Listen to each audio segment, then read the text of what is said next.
What is happening here? I don't know. I'm really sorry. I thought I had it figured out, but I didn't. Okay, I think we're live now, Vinit. Are we? I think so. I am so sorry about this. I am just a complete nut job when it comes to figuring this kind of stuff out. But I think I got it. Hi. I think I got it. There's like one person who's watching us right now because I had to change the whole thing and now everybody's left. But I think I got it. You know what I'm was happening? I was listening to our own conversation on freaking. I didn't realize that I had Safari on in the background and I was listening to everything that was going on Safari. That's why it was confusing. oh, Sorry, but we are now live on my channel. I've never done this via Zoom, okay? So it's a little confusing. Sorry, everyone. hello. Finally, we got this. Hi. So sorry about this, but now that we're here, we're back. Vinit and I have spoken about Paul Thomas Anderson before in detail, and we are now very excited to talk about the new stuff, which is the Licorice Pizza. Anyone who's on the old link, please come to this new link. I apologize. Um, Initial thoughts about Licorice Pizza, Vinit.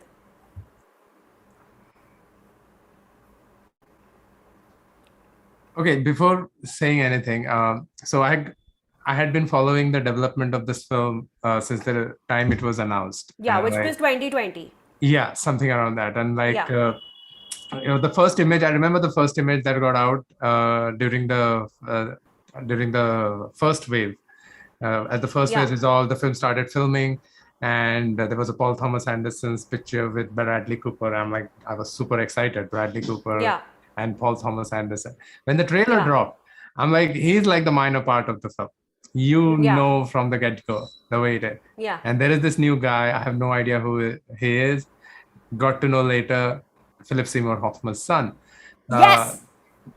Alana Haim, I've never Yes. heard any of their songs. Music. I have heard that Paul Thomas Anderson did direct a lot of their videos.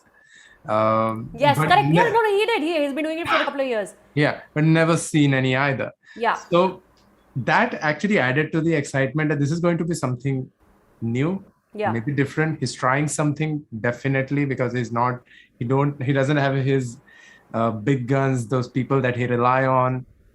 Except Johnny Even Greenwood. except Johnny Greenwood, the longtime collaborator. His editor is new. His cinematographer, I'm like, last film he filmed himself. Yeah. However, Halfway through, na Phantom Thread. I don't think. I think he did the cinematography. He doesn't have the credit on it though. So Yeah, he I thought he took over halfway through or something through Phantom Thread. no, the story is like he did not. He wanted to shoot on his own, but he did not take the cinematography credit because he said like I was like this person who marshaled the crew, the cinematography crew, which is the gaffer and the lightman and the first AC, and he did not give himself the credit.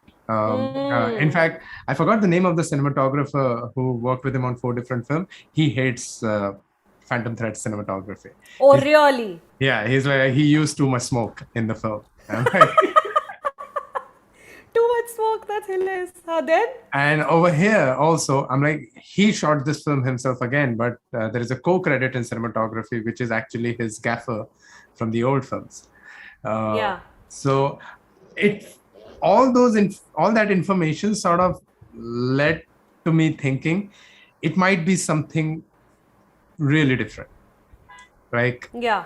he's trying something with very new people who are either very close uh, in a closely guarded knit crew and new actors and a character of and a director of this credibility doing something like that made me excited tenfolds. And when I went into watch the film, the trailer gave away a gist of it, but the film was like the whole other thing. I don't know if people are divided on it. I personally loved it, and I'll get into it why I loved it. But before we go into that, I would like to know your first thoughts as well. This is unlike any other Paul Thomas Anderson film that you've seen before. He's reinvented kind of his own, I feel, the style of storytelling that he it is sprawling, sure, and he uses the visual of people running over and over and over and over and over again to add a sense of expansiveness to it, to add a sense of horizontalness to it. There's a lot of space, there's a lot of running, and it kind of expands the physical space that these characters occupy, even though they're just kind of going around in the same city for whatever time that this film goes through. I just felt that it was very like confusing what the film was trying to say to me. I kept looking for something that the film was trying to say to me, and I know that it's semi autobiographical. Some of it is memories or experiences that he's had in his own life, I believe, if I'm not mistaken. It didn't work for me, man. Licorice Pizza did not work for me. I thought the acting performances were great. I thought the cinematography was amazing. I thought the costuming, the lensing, the edit was all just epic. Technically, just super sound. Johnny Greenwood shots, everything. But overall, still the film did not work for me. I kept waiting for, hoping for a point to turn up, and it didn't. I didn't find the point of the film. I didn't find anything to hold on to. That was a problem. Yeah, I think that's a very fair thing to say about the film, because halfway through the film, I was like, till the halfway of the film, I was sort of, what is happening? What am I doing with these two characters? Is this leading somewhere? Is this actually a love story, or is it actually just the genre of coming of age genre? Are they going to find themselves and shit like that? Then, when the character of Sean Penn entered into the film, and those 10 minutes with that character, and that other... Yes, I loved that. I loved that sequence about Hollywood glory. It was just so good. And Tom Waits just takes over and like commanding and directing Sean Penn what to do. And I'm like, this is so left field in this movie. And then I think that was the moment that the film won me over. Because till then I was like, okay, I'm not liking this film. I am not at all liking this film. I'm like, it's brilliantly crafted, but I'm not getting into the film. But when that sequence happened, then I'm like, oh, okay. So it's like, there is nothing going to happen. I am going to spend whatever time Paul Thomas Anderson wants me to spend with these characters, with all these absurd little glimpses of other characters coming and sort of influencing their lives, or maybe within that short amount of time. But I gave myself away to that notion.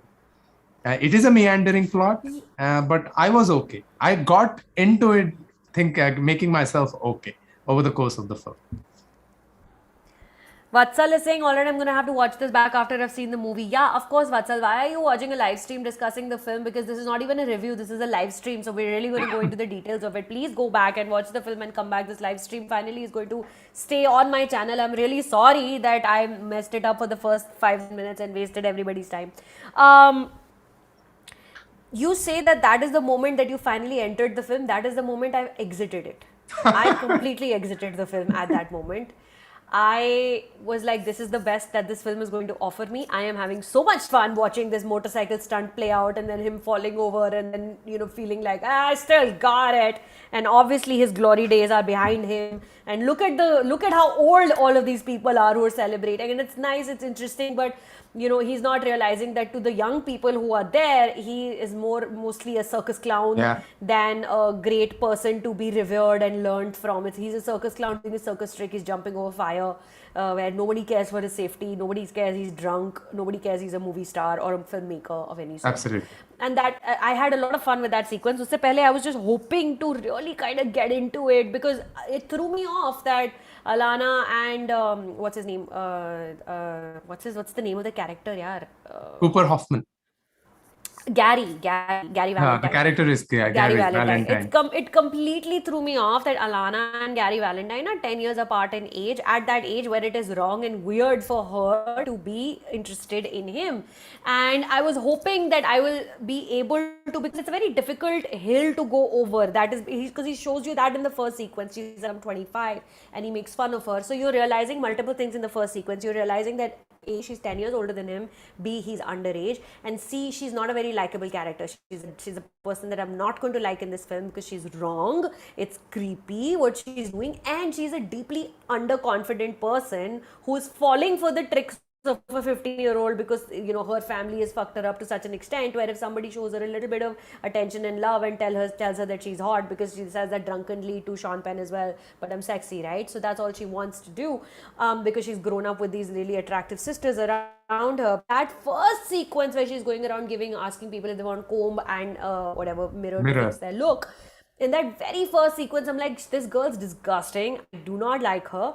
But that is my first impression of this character. Now I am looking for a way into her life which will help me understand why she is the way she is, and then I will perhaps have some compassion for the character, and then the character will be created more, and then I'll get to know, and which we do. You get to meet her family briefly, you get to meet her parents, there's that chaotic dinner scene that PTA does so well, the dinner scene at home where she walks from one room to the other, she's yelling at her sister, so perfect, you're so perfect, you don't know anything about me, you're always judging me. It's a continuous shot from the kitchen to the sister's like, yeah, well, so you dislike Alana for multiple reasons right in the beginning, and then you're looking as a viewer, I was looking for a way in, and I felt that maybe when she becomes a movie star or whatever, doesn't become a movie star, when she starts to do these auditions, and that's when you meet Sean Penn and it's so fun, and that's when I realized that that's not going to happen. I will not find a way in.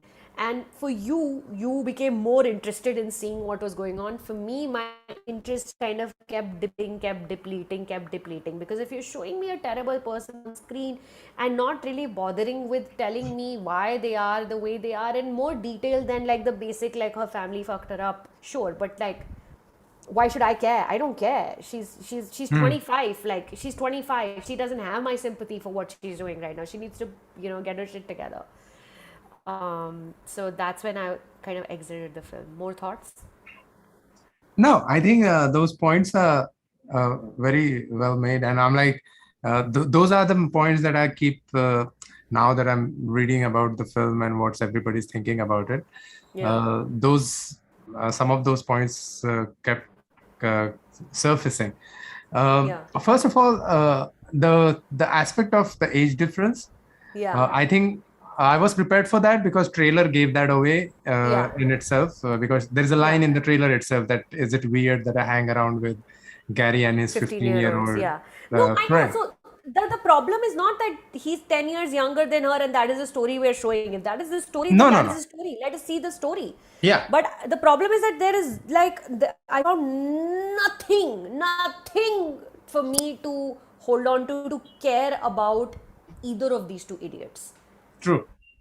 For Gary, I think what I found interesting, especially is like, as a 15-year-old, it's a very well made portrayal of a teenage boy, especially who's teetering into that aspect where he is not a child actor anymore. Correct. At the same time, he's not even an adult. So correct. How child actors mature faster than children their age. That's that. Right. So that sort of, there is this anxiety that and teenagers have that. We don't like it's not focused much everywhere, but we say like, oh, time flies by when you're older, but no, you feel like there is no time when you're younger. So everything has to happen very quickly. Everything has to, like, I have to be rich now, I have to be successful now, I have to do all of these things now. So Gary is in that age bracket where he feels like everything has to happen now. So be that Yeah. him falling in love and getting a girl, to the point of him being an entrepreneur and trying to do as many business ventures which are hot at that moment, and he gets into Yeah. everything. So Yeah, it's so fun. in that aspect, I found Gary very interesting. Does he grow? Does he come to an understanding that there is more time for him? No, Yeah. by the end of the film. But at the same time, then I was wondering, does the film also know that it wants to grow, or does it just wants to have fun with itself while it is in this small pond Yeah. with these two characters? And I think I don't I don't know. I may be wrong. Might be wrong. I don't think PTA with this film specifically is trying to make a grand narrative like he was trying to do with The Master or There Will Be Blood. Yeah. But it's like, can you capture a very fleeting moment of two people's lives in a very specific time period, and how those time period and things that are happening around them Yeah. influences whatever little inconsequential life that they have. They have no influence over the surroundings they are growing up in. Yeah. The surroundings are having all the influence on them. Yeah. uh, can you still go ahead and make it happen? Do they end Yeah. up making happen? No. I'm like, I'm spoiler alert, they end up kissing and running away Yeah. by the end of the film. But is that even a romantic relationship? I don't know. Yeah. Yeah.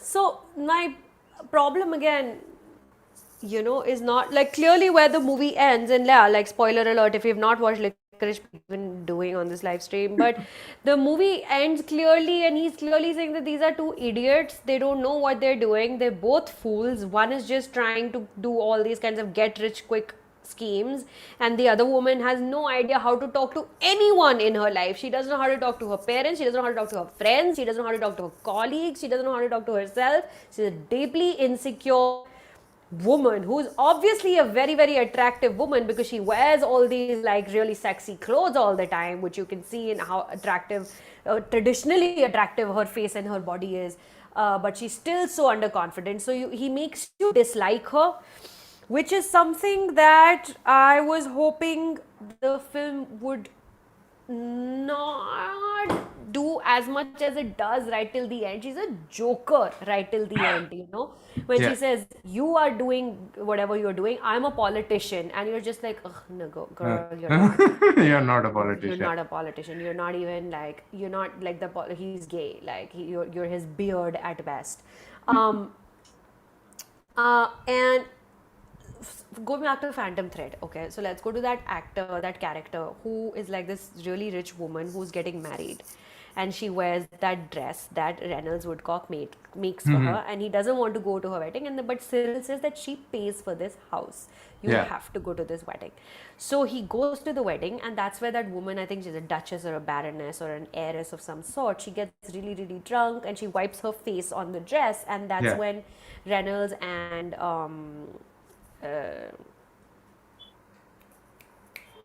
what is the name of the character? Yaar, रुको. Oh fuck. I You're so know. bad. मेरे दिमाग में Alana चल रहा है इस वक्त. Obviously, it's not Alana, but whatever. That those two run up and they forcefully take her dress off, and then they run away, and she says, she doesn't deserve your dress, and he says, "Oh my God, you're amazing," and he kisses her on the face because she's obviously fueling his ego in that moment. But here he's shown us one woman who is completely unlikable, who's completely, because she's so rich and she's so privileged, and yet she's behaving for whatever reason. She has like her mental capacity is not fully there. She's not a very likable person in that moment. At least she's a difficult person in that moment to be around. And then he completely offsets that with this other woman who's there and who just takes charge of the situation. Complete opposite. She takes charge of the situation. She goes and takes the dress, and then she runs away, which is the exact opposite of the other woman. She's slow and she's sloppy and she's sitting down. Here there was no I felt like the film was just about a dumb woman, just about that woman who is to be laughed at, continuously to be laughed at. And I was like, this is not exciting for me to watch, this is not fun for me to watch. It is you're just showing me somebody who's to be laughed at without making me feel any empathy for for this person. And this is a smart woman. Like, sure, you meet, yes, that whole sequence with the truck where she drives like this maniac and she saves it and she doesn't hit anyone and she saves their lives. So I guess it is a complicated and layered character, maybe a little bit, but I just, till the end, just felt like, ugh,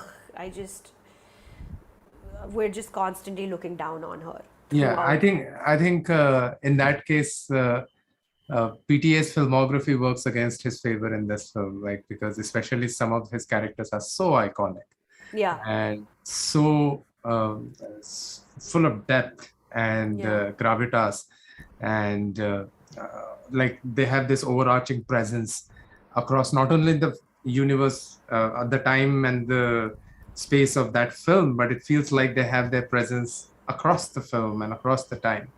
There is a larger picture happening which is not being covered in the frame, whereas these characters are very much occupied within the frame and are very happy to find their little corner and turn this into the world itself. Which I'm, again, if that's what he wanted to do, he did achieve it. It's not, I was wondering midway through the film, like, what is it more like? Is it more like there will be blood? Not at all. It's not going into that zone. Doesn't have that heady feeling. The closest it is the Punch Drunk Love. Punch Drunk Love. I'm thinking Crazy Stupid Love. That makes Punch Drunk Love. So it's like he has matured his craft to a point where he can tell the light-hearted, fun, thematic stories that he started his career with. So yes, there are no sweeping camera moves, but there are leisurely moving camera gliding across the space and just making these like 2-3 minute single take scenes, which in Boogie Nights he would do with like a quick dolly zoom of 10 seconds and be in your face. Whereas in this one, he's taking his time. And I think if I compare this one with Once Upon a Time in Hollywood, I think that's another film that came in my mind while I was watching this film. I'm like, this feels very much like Once Upon a Time in Hollywood.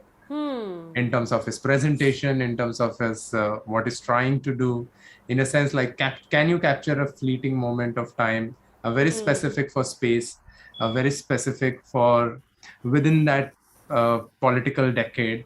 And I think in a way, like, I'm 100% sure, like, when these movies were developed when Tarantino and PTAs were sharing notes, because you can watch these movies side by side and you will feel like tonally and in terms of his execution, they both are so similar. Wait, back up. So PTA and Scorsese were sharing notes. Scorsese. PTA and Tarantino were sharing notes when he was making Once Upon a Time, and this one was conceptualizing Licorice. Yeah, I am pretty sure. Because it is so uncannily similar in both, in terms of their pacing, in terms of their structure, the film not having plot and just having these episodic moments that if you take a chunk, does it affect the film? No, not much. But at the same time, those little chunks are very much entertaining and fun as like small film within itself. It's same with the Once Upon a Time in Hollywood. It's same with Licorice Pizza. It's like how is it? It's like the slices of pizza. You can just like enjoy one share it. It's a slice of pizza. VSG1 has just given me a super chat. VSG1, thank you. And God's Lonely Man is being a dick about it, saying कि इसको इतना पैसा YouTube से नहीं मिलता होगा जितना इसको super chat दे दिया. तू कौन है? तू lonely है? तू lonely मरेगा life में. इसको करो block. कैसे block करते हैं hide user on the Oh my God! I am not here. I am not here for बदतमीजी. No. I am not here for Battamizi. This is my channel. We are chatting with my friend about a film that I have watched and I'd like to talk about. I am not here for Battamizi. VSG, I really appreciate it. I appreciate your love. Anyone else who wants to give to shut up people like God's Lonely Man and actually show your love towards people like Vinit and I, please feel free to do that. Let's talk about the other character. Let's talk about Gary Valentine. Gary Valentine is a little bit of a lot of stuff that we've seen before. He is, of course, besotted with Hollywood. He's besotted with the superstar lifestyle, which we see a lot in Paul Thomas Anderson films. Yeah. We've seen that most notably in Magnolia, Yeah. that I can recall right now. Right, it's a film that's besotted with making it big in big bad world of Hollywood takes. With the character of the TV producer, and then the backstage shots of what a green room looks like and what it really is like behind the scenes, who these people really are. What did you think of the character Gary Valentine, played by Cooper Hoffman? Sorry. I grew into him as the film progressed. I was charmed with the way his opening scene was done, but then I was like, ठीक है, doesn't have much in him more than that one charming opening sequence. But then, as the film went on, I'm like, how interesting can a 15-year-old be? I'm really sorry. I remember as a 15-year-old, I was like I'm like, it's not like I'm interesting now, but I was the most Stop boring person. it! You're fishing for compliments. Not at all. But as a 15-year-old, you're dull. You don't know shit. Like, what do you talk to a 15-year-old? So I'm like, okay, it's fine. Like, what do I do? But then what got me interested was there is a hustler in him. There is an aspect of not giving in. There's an aspect of, and it's not an entitlement. It's not like he's like, I will do it because I want it or I deserve it. No, he's ready to work for it. He knows how to make his way into the world. There are schemes. He's always keeping himself updated. What is the newest trend? I'm like, I would love to watch a sequel of this man in his late 20s, making some huge business venture and killing everybody working with him. I'm like, I'm sure this is how Steve Jobs must have been when he was 15. Yeah. Right? Yeah. So, wow. In that sense, I was interested in the character in a way that, like, I would love to see an adult version of this. Yeah. You know? Yeah. This was his thing. Parth has just said that even Boogie Nights had the moments of delusion of grandeur. And it's actually, like this kid could grow up to be the Mark Wahlberg in Boogie Nights. I mean, it's the same geographical area as well, right? Yeah. And the same kind of delusions of grandeur. But like, I just really thought that it was unfair that Cooper Hoffman's Gary Valentine was given so much more of a character than Alana Haim's Alana. Like, he was given so much more, even though Alana has a lot more screen time, I felt, in comparison. She is on the screen for a lot longer. I think she's there in every frame. You also go meet her when Gary is not around. You meet her doing those auditions, which is just such a funny scene with her doing that audition and that guy saying, "You are my rainbow." Like, it's just, it's too funny. I laughed so hard during that sequence because I'm like, this is what we do. This is what you do in auditions, right? Do actors really do that? Do they actually like lie about things that they can do, and then when it comes to shoot, you realize nahi se nahi ho payega? It had happened with me once. Tell me. I'm like, it's like, so I remember there was a sequence where I wanted, like, okay, it's not even something that is hard or anything. I'm like, can you drive a car? That's all I asked. And the guy said, yes, I can drive a car. And then on the day, I'm like, sir, I'm really sorry, I can't drive well. I'm like, he started with, I can't drive well. I'm like, oh, it's not much. But then he said, I can't drive. I'm like, dude, what the fuck? This person has not even gone back and made the effort of learning how to drive. Yeah. He went in, tried. He said, I couldn't do it. I did not have enough time. So I just came. And I'm like, he knew that I'm not going to fire him now. You can't fire him then. What did you do? Then you hired a stunt double. In the shots, like, put some guy, same clothes, get the shots from away. Like, don't show the close-ups or show the close-ups against the green screens. Nonsense, complete tamasha. That's hilarious. But made it happen. That's hilarious. Thank you, Sid, for the super chat. Thank you. And yes, I will try and keep up the good work, even though I can't figure out how to do a live stream for the life of me. But I've done it now. So I felt that Gary had so much more to him, to his character, it's so interesting, right? Because despite the fact that we know about Alana and where she comes from, we don't know her as well as we know about Valentine without knowing where he comes from. We meet his mother briefly. She runs a PR agency, but it's all super cryptic because, how is he getting these random storefronts to open his pinball arcade at the age of 15? Yeah. Who's helped him do that? How has he gotten a lease for a place so quickly? He's turned it around so fast. He's opened a waterbed business with all these like 12-year-olds running the business for him. How has he got the merch? How has he gotten the branding when Alana is like kind of taking those boxes on the trolley and they're putting them in the trucks? I was like, how has he gotten branding so fast? He's a kid. How does he have so much life experience कि उन्होंने logo भी बना लिया, branding भी कर ली, print भी हो गए, डब्बे packaging भी हो गई. It's a lot.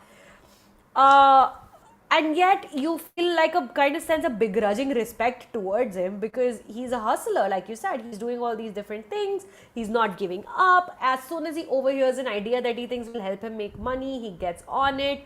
Right from he's acting, but you can see that he's one of the tall kids when he's acting. Yeah. So he's not really a child actor anymore, and he's not quite an adult. He has especially for like boys, like when female actors are around 18 years old, they start getting those proper roles. But when a male actor is 18 years old, they will get a role of a teenager or a child because they're not old enough to be leading stars in film. So he has like 4-5 years of like not being able to make money as an actor anymore. He's going through that really weird phase where he's not even like a traditionally attractive man. Like Yes. he's slightly pudgy, his hair is all over the place. But he just has this like crazy ass confidence. But I felt like this character was just fleshed out way more than Way more. Yeah, that's very true. Alana's. That is very true. I'm like there, the charm of the person took over the depth of the character. I feel I'm like there wasn't much to explore once you get below the surface. Her purpose in life, I'm like, yeah, she says like, oh, she wants to be a movie star, but like, yeah, but you're not even trying enough. And she's like this unhinged person who has no way to find her path, whereas this man feels like, oh, he know everything. It's just a matter of time before he figures it out, and it happens for him. Whereas for Alana, it's just like she's like this. Correct. Exactly. Paper in the wind. And whatever little success they find it when they're together, I guess. Especially with that waterbed thing, which was fucking awesome concept. And they have an ashtray right next to the waterbed, and it's so funny. I was like, that is such a great metaphor, putting an ashtray right next to the waterbed, because you're like, this is a bubble that's going to burst. It anytime. is such a great metaphor. I love it.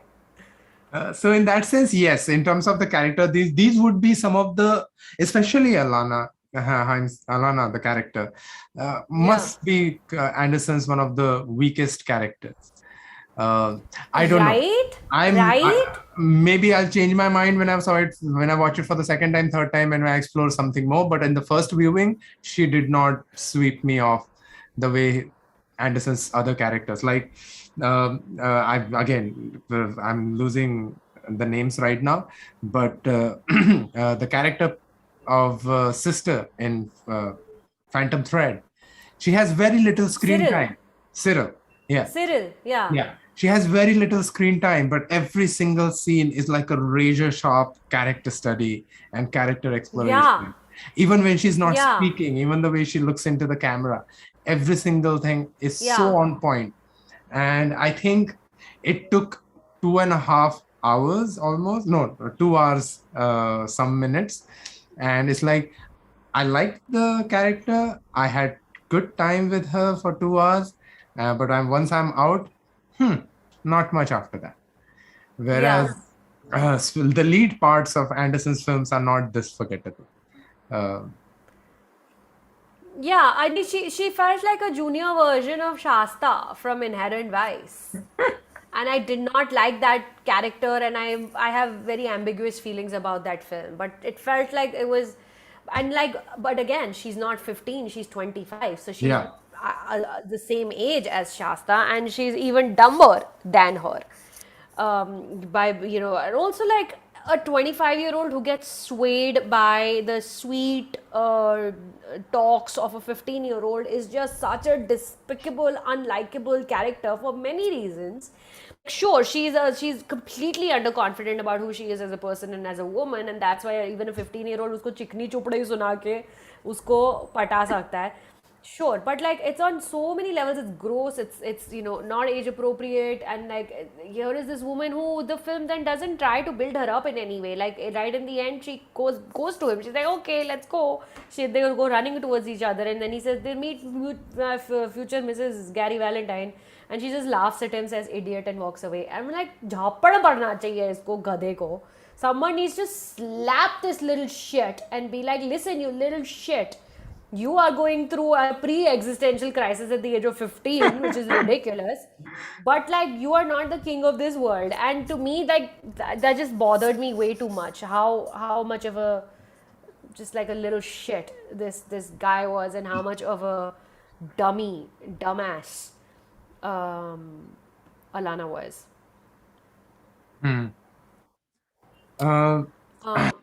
There was an aspect. Okay, in terms of now the filmography of PTA. Of course, this is not gonna rank anyway high. It's not. It's just not. It doesn't rank. It's like right at the bottom for me. It's right at the It's bottom. not right at the bottom for me personally. I think Inherent Vice is definitely this one of the most complex, at the same time the most weakest film. Yeah. My problem with Inherent Vice that I couldn't even enjoy it. At least Yeah. Licorice Pizza, I enjoyed watching it. Because it was non-threatening. Licorice Pizza is non-threatening. Inherent Vice is a little aggressive. Yeah. It comes on very strong. Yeah, it does And come yet on you very can't- strong. When something comes on that strong, your fences go up, and then you're like, I will figure you out. I will figure you out. I will solve this puzzle. Yeah. I will solve this puzzle, and then it won't be scary to me anymore. But Inherent Vice, it doesn't let you solve the puzzle right till the end. Yeah. And your defenses are up right till the end at Inherent Vice. Like, when you're watching Master, that is also a very aggressive film, right? Yeah. From like the first beach sequence to like everything that we find out about the characters. But you solve the puzzle. He leaves clues along the way that you can pick up and kind of get involved in the story, in the screenplay. You're solving it, and you find out these characters, and you find out their motivations, and you meet the daughter and the son-in-law and other ancillary characters, and it makes sense to you. Inherent Vice doesn't Nothing. let you do that. This Nothing. one was an easy watch because it's not a threatening film. It's a very Not at all. easy film, approachable film, but it's not an enjoyable film for me. Please go ahead. No, I'm like, yes, I'm like, the things I enjoyed, as I said, more than the subject matter is the way the subject matter unfolded. That's what I love about the film. I loved picking on something which are thematically so consistent with all his films. Like this again is a film about surrogate family. This Correct. again is a film about people who are unhinged and trying to find themselves, trying to find a family away from their biological family through this wave of this huge surge of momentary capitalist opportunities. Yes. Like Boogie Nights is just like a guy trying to cash in onto this glory through porn. But ultimately he's trying to find a family. So is There Will Be Blood. So is Magnolia. Yeah. So is especially The Master. Yes. So in that way, this great film is film. in that way, this film is thematically so consistent, but at the same time, it's quite laid back. It's not taking itself too seriously. Anderson himself is not taking too seriously. To be honest, while also watching the film at the moment, there were too many thoughts happening while watching the film, and I tried to link connections, like what is this happening? It's like it felt like a very sophisticated version of like if Richard Linklater had a great understanding and grasp of tone, composition, acting performances, and the pacing of the film, this would be a Richard Linklater's version of that great film. I think in that way, Paul Thomas Anderson did a very good job. He had his fun time. It's like if you make heady films like There Will Be Blood and Master and Phantom Thread, Then I think, going back to the roots of Boogie Nights and Punch Drunk Love through a now fully developed our aesthetic style, I think I felt like, nice, good, one little breezer. It's like every director has that, right? I do Yeah. believe Tarantino made that Hateful Eight. I'm like, while I was watching it, I'm like, I had fun, but overall, nothing special. But Yeah. it's like, it makes sense that Tarantino would make that film.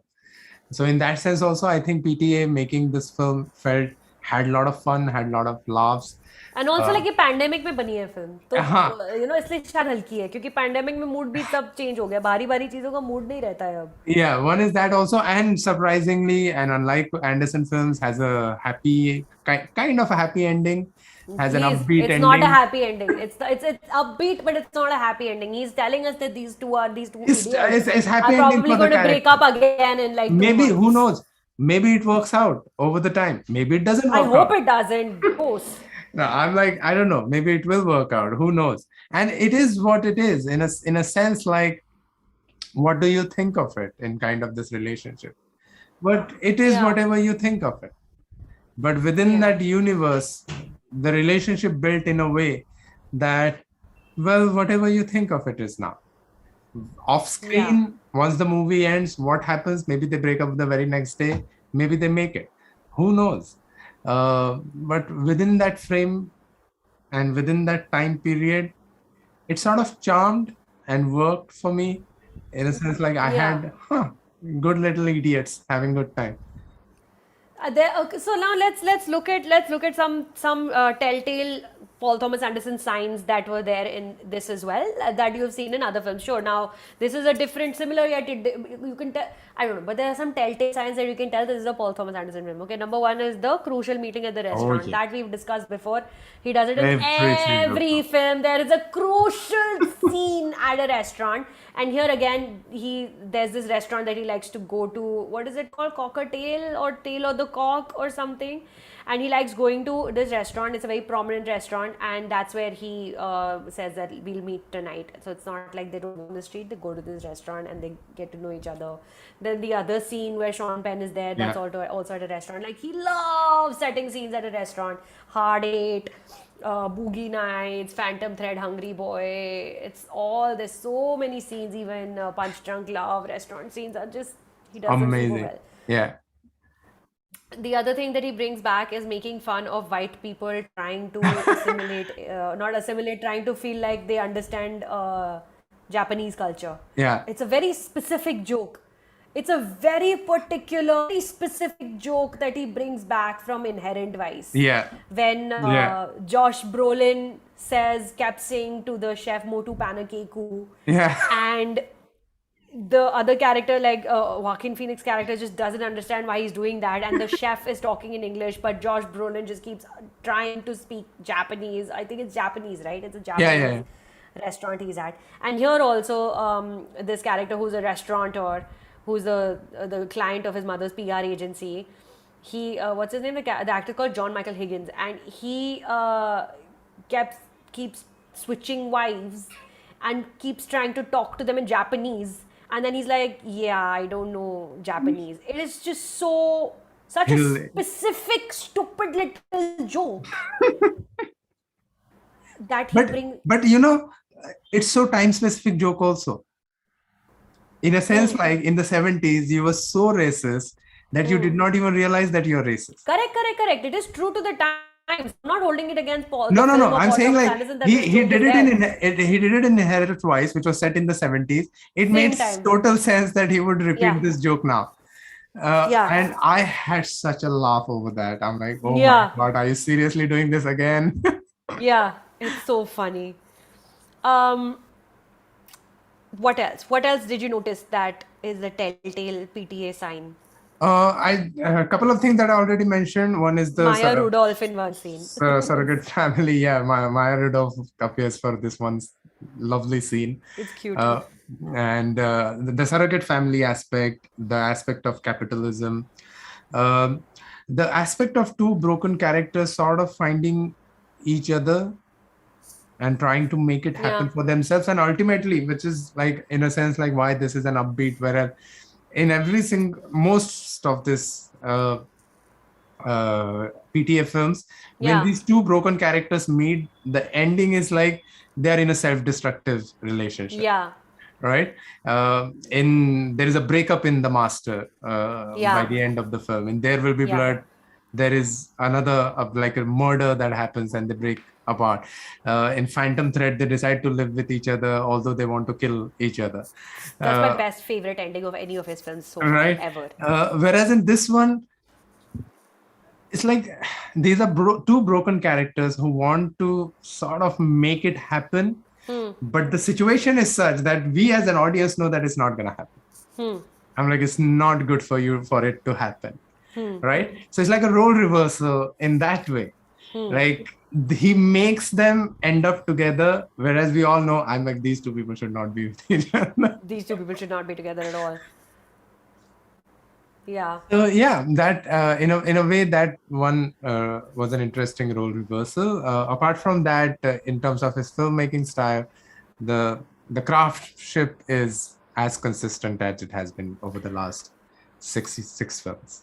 Now, my next question to you is, how did I not know? How was I completely unaware of how cute Benny Safdie is? He is a very good looking man. Yeah. I had no idea. I realized I've never seen what the Safdie brothers look like. Yeah. Ridiculous, right? Absolutely. I love this one aspect about, and I don't know, these great filmmakers have this aura about themselves that they think that they can make other directors act. Yeah. You know? I mean, but he does. He's a very good job. He did a fantastic job. Such a believable part. And till the time the credits did not roll and you show Ben Safdie, I'm like, oh shit, is that Safdie brother? I wrote it down in my notes. I said, Benny Safdie? I have not heard this last name being used in the mainstream Hollywood entertainment ever. And I go home and I read it and I was like, oh my God, how did I not know that this is what Benny Safdie looks like? Yeah, it happened with me for the first time when I was watching The Wolf of Wall Street, and all of a sudden in one scene, Spike Jones. He's like, oh shit, Spike Jones. I'm like, what is happening? Yeah, but like Benny Safdie is our age, man. He's like 36 or something, like 2 years older than me, so 35 years old. Yeah, doesn't make me feel good. कितना cute है, Uncut Gems. इतनी बढ़िया picture बनाई है उसने. And then the other name that I saw in the closing credits was George DiCaprio. And I was like, DiCaprio? That is another last name that I've not heard used ever again anywhere else. And I go home and I see, yeah, that's Leonardo DiCaprio's father. His father. Is in this. What in the world? He plays a character called Jack. And which is also funny, that's Leonardo DiCaprio's character in Titanic. But like, how fun. Yeah. And I think that's the whole thing in a way. He wanted to have fun making this. He had a lot of fun. You know, the character, I'm looking at the Wikipedia page right now and I hadn't even seen this before. This is ridiculous. Oh my God. The character Herman Munster, the guy who's in the, you know, when the teenager fair is going on. And these kids run in and they say, are you the real Herman Munster? And this guy says, yeah, I am, but you're not supposed to be here. Get out of here right now. Right before the fair where he's selling the waterbeds, remember? Yeah. That moment, I noted that moment down because I was like, this looks like an interesting thing. I'm going to go back and look up what Herman Munster is. You know who that character is if Wikipedia is to be believed? Who that actor is? Who? John C. Reilly.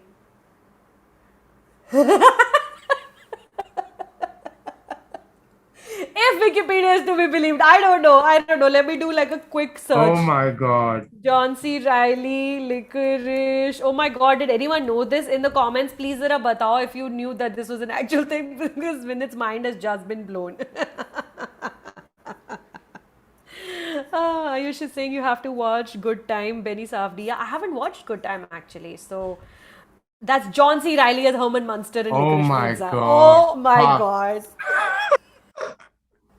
Did not realize even for a fucking microsecond Because that character is never in the frame fully even. You just hear one line and then the camera goes away from him and follows the main characters. You see him like he's dressed as like this character.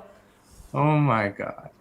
See how much fun he's having. He has Maya Rudolph in it, playing a casting agent. He has John C. Reilly, his long-time collaborator. And of course, Haim, the whole Haim family are playing And themselves. entire Haim family playing Alana's family. They're I'm like, playing those themselves. inside jokes, I think.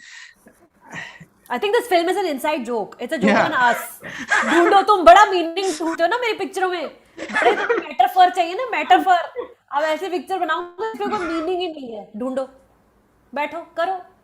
This John Lennon used to do this when people would be like, your songs, the Beatles songs are so amazing and they give us so much meaning for life. So he's like, I'm going to now write a song that has no meaning and people try to figure it out.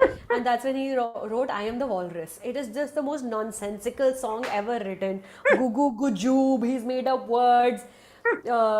Choking something, don't you think the Joker laughs at you?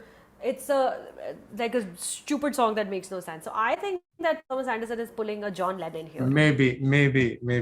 But even if it did, I had a lot of fun. I don't think I'll watch it anytime soon again. Yeah, same. But if I do end up watching it, that will be a good litmus test to see, in terms of his canon, where does it sort of fall? Yeah. Because most PTA films have brilliant rewatchability. I'm like, you can, like, I've seen There Will Be Blood countless amount of time. Master, their Phantom Thread. I mean, when Phantom Thread came out, I saw it in the cinemas 4 times. That's how Stop good. it, for real? Yeah. Wow. Whereas this one, like, the early litmus test is, I've seen it, I loved it, I enjoyed it in that time, but I'm not feeling that sense like, oh shit, I need to go and watch it again. Whereas with the previous work, I always did that. Yeah, I don't think I want to watch this film again because I feel like because it's such an easy watching. I don't think that there is anything in there that I missed aside from John C. Reilly guest appearance and like other things. I found 2 Safdie and I found the DiCaprio. I did not find the O'Reilly. But now I found the O'Reilly as well. What did you think of Bradley Cooper's extended cameo? Loved it. Just good, right? Loved it. That scene, the opening scene, oh my God. Like that's like, in terms of writing, screenwriting, like, you need to have a lot of confidence to write a scene like that. Yeah. Like where his introduction scene, right? Where he shows up with the waterbed. Yeah, and he's just like, pronounce his wife's name properly. I'm like, it's not this, it's this, it's not this. I'm like, takes a lot of balls. Yeah. If you're a young screenwriter and trying to do something like that, nobody will ask. I'm like, nobody will let you do that. Nobody will let you write that scene. Yeah. So loved. I think in all, there's like 7 minutes max. I think that entire sequence was. But I took, and again, coming back to your point in terms of Alana's character being so weak, Bradley Cooper had way more character in that extended cameo compared to Alana in her entire. Thank you. Yes, exactly. So, but yeah, in terms of the acting performance, in terms of just how much fun it was to watch that part, just like that sequence, I would love to watch the film for that sequence. Yeah. And again, it's also a product of its time, right? He's talking to a 15-year-old about how much he likes to chase tail. And then, he's telling him about like sexual escapades, and this kid is just like, okay, sure. The kid is not taken aback. The kid is not scared. No. Gary Valentine, because he's done show business for a couple of years and he's met these kinds of people before. And it's so funny, like the way the film establishes that there's an oil shortage. और हमारी दुकान बंद हो जाएगी और दुकान बंद भी हो जाती है. Last piece of furniture they went and sell to this guy who has to turn around and come back because his car runs out of oil. And it's so nicely, like the screenplay, like it's nominated for best screenplay at the Oscars, right? Yeah. Do you think it stands a chance? Let's see what else it's nominated for. Best screenplay, best picture, best director. Picture director, screenplay. Yeah. What do you I'm think? not very sure. I'm not sure about Best Picture. Yeah, me. But direction-wise, yes. But I will be very. I'm like, it's the sense, it's the scene. Like, if Paul PTA wins Best Director for this one, it's like, oh yeah, he has made like super awesome masterpieces which are going to I stand know, the and test this is of what you time. give him Best And Director this is for? what you get. Come on. It's like a whole Come on. Scorsese thing again. Like, yeah, after all these films, you may give him for The Departed. Yeah. I Yeah. hope he doesn't win. I'm like this. I hope he doesn't win because I'm sure the next PTA thing film would be equal in terms of Phantom Thread's quality and Master's quality. So winning Best something like original that. screenplay, I understand. Yes. I understand that nomination for best Yeah. original screenplay. It's a pretty It's great very screenplay. well written. It's very well written. He doesn't overstay his welcome. He knew that I can't have a 2.5 hour epic sprawl in Yeah. this one. So Yeah. and even the meandering plot had sort of, there was some sense within that madness. I could follow Yeah, everything. that's what Parth exactly. Parth Vinith also just said this. Parth is saying that if he wins, it'll be like Scorsese winning for Departed. Varun is asking, is Licorice Pizza film about two people in the 70s, or is it a film about 70s influence on these two people? It works either way. It is about two people in the 70s and the whole ecosystem around them, Yeah. and how life was so much different back then. If you were 15 then versus if you're 15 now, it's a quite a stark contrast that he creates. It's pretty great. Do you want to quickly go through the other, now that we've come across the Oscar conversation, the other nominees in Best Picture I Oscar this year? No, I have hardly seen any. This is the year I have hardly seen any movies. So in terms of Oscars conversation, I'll be only the listener. Yeah, okay, so let's see what I have seen. I have also not seen a lot of the Oscar nominated films, which makes me feel really stupid that I've not seen Power of the Dog, considering been on my TV for so long. Same. Yeah, I watched Dune. I watched Don't Look Up. I watched West Side Story. I haven't watched Coda. I do believe it is on Apple TV to watch for Indian audiences, so we watch it in India. I've not watched Nightmare Alley, King Richard. So I also do not have a very evolved insight into what I feel should be the Oscar picks. Like last year, I'd seen all of them. Before, as the Oscar rolled up, I watched everything. I made it a point to watch everything, except Minari. Minari is the only one that I've not watched out of the last year's things. I'm dying to watch Belfast, dude. I really want to see what Kenneth Branagh. I'm actually dying to watch Tragedy of Macbeth. Yeah, I'm like, I saw the trailer. It was gorgeous. yeah. I'm like, it looked so good. And even for nothing, I just want to watch it for cinematography. Yeah. I'm like, story, Yeah. you know. Inherent Vice is an underrated gem, says Sam Sudeep. Any last thoughts before we wrap this up, Vinith? We've been talking for an hour now. Batao. Yeah, I think, yes, a very good, fun addition to a PTA filmography. Yeah. But now, yes, I'll wait. Can't wait for the next one. Next one has to come sooner. It felt like when Do we Phantom know? Thread, and I don't know yet. I haven't come across anything that is developing. Like when Phantom Thread came out, I felt like, oh shit, I can live with this film for next 2 years, 3 years. It was Yeah. that good. Yeah. I So, watched it like 3 times in the lockdown. you know, and I felt like the next film is worth the wait. But when you see something like this, I'm like, oh yes, I had fun, but please bring on the next one sooner. Yeah. So that's where I'm at the moment. Closing thoughts ये हैं कि विनित को ये film काफ़ी बढ़िया लगी और मुझे ये फिल्म काफ़ी बढ़िया नहीं लगी. मुझे ये फिल्म थोड़ी बोरिंग लगी और मुझे इस फिल्म से जितने भी प्रॉब्लम्स थे हमने पिछले 1 घंटे में डिस्कस किए. शॉन पेन के कैमियो के बाद विनित के लिए फिल्म अमेजिंग हो गई and it's so funny because exactly Sean Penn के कैमियो के बाद I give up on this film.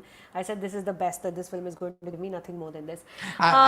I think just to give the final, I just thought of it. Yeah, Maybe the film became more interesting for me after Sean Penn's cameo because whatever little small characters came, they were more interesting than the lead characters. Yeah. So I'm like, oh yes, there are more people in here, and real adults are in the film also.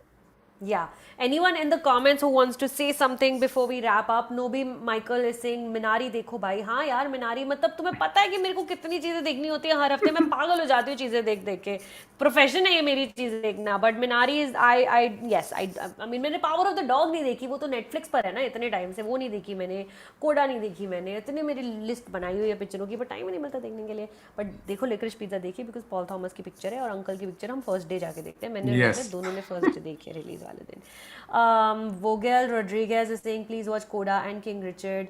Is King Richard in theaters? Do you know where is King Richard? No, I don't think in India, not yet. I saw the trailer twice. Once when I went to watch The Godfather yesterday, and during Licorice, and it felt like I don't want to watch that film. The trailer gave me everything. I know, and from the trailer itself, it felt like a very Oscar bait film.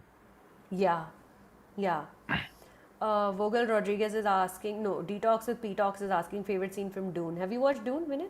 Yeah, 4 times. For more than 4, I think 5 times. Stop it. You've watched the film 5 times? Yeah, all only I think 4 times in the IMAX Vadala itself. What the fuck is wrong with you? What is your favorite scene from Dune? Chalo, Detox with P-Tox ka jawab de do. Oh shit! Now that I think of it, I think my favorite scene would be when those Bene Gesserits arrive at Paul's house. Paul Atreides, and like mother greets his mother greets them, and it's like this shot. It's not even a scene. The shot that I loved the most from from Dune was in this darkness. This spaceships comes out and this opens, and there's like Hans Zimmer all in his glory. This sort of chanting is going on in the background music, and the women walk out of this giant spaceship, and they look like these chess pieces. You know, the queen in a chess, the way they're shaped with the head, and the head felt like that, and just watching it on IMAX, I was just like, oh shit, paisa vasool. Everything I gave. Do you have any friends who you go with to do these things? या तो ये अकेले ही करते रहता है ये सारी चीजें? Next time you come along. 5 बार तो नहीं मैं देख सकती कोई picture, sorry. Please.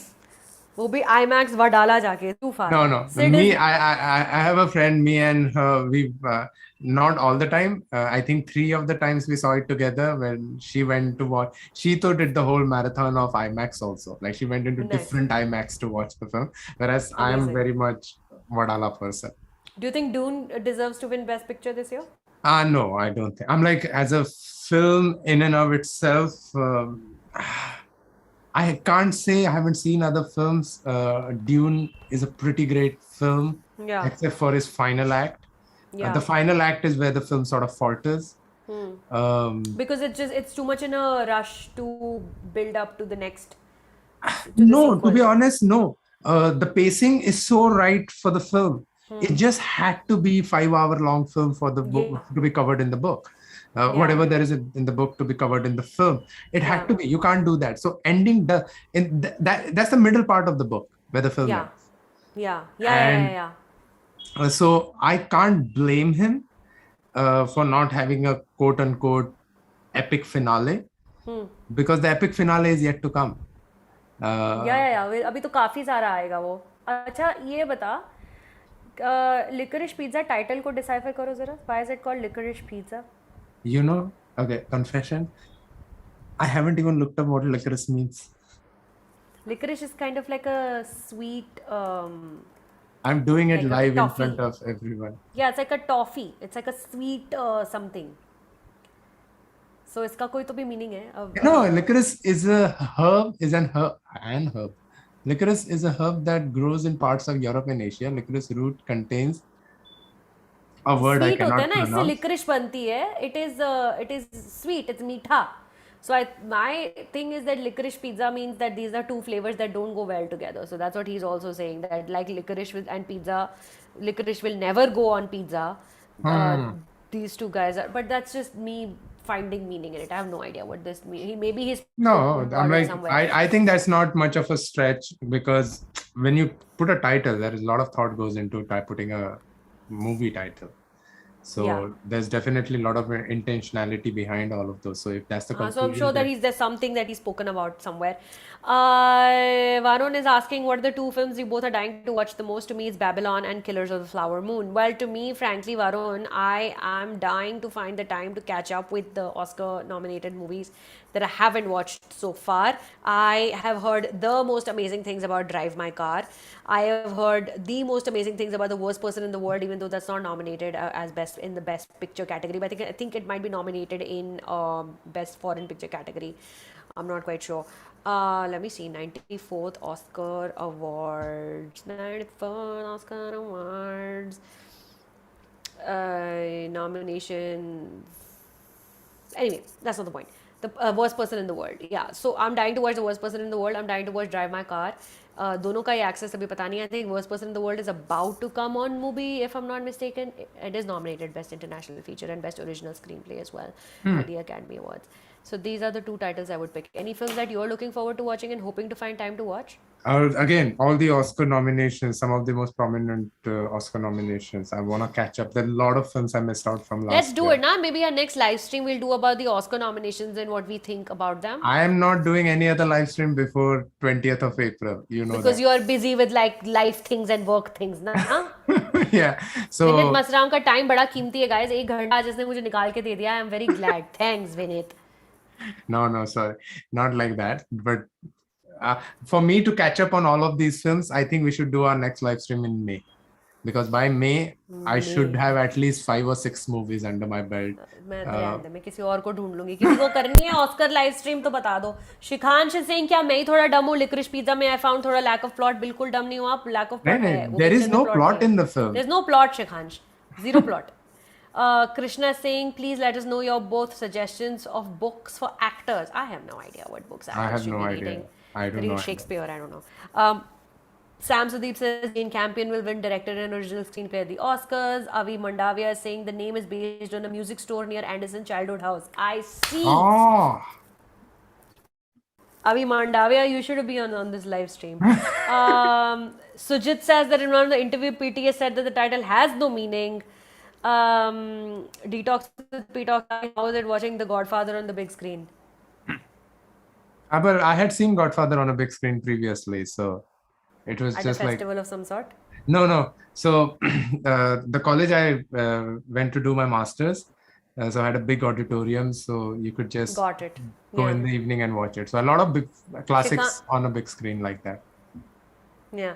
Shikansh is also asking West Side Story or Tick Tick Boom better musical. Have you watched these films, Vinit? I haven't seen either of them.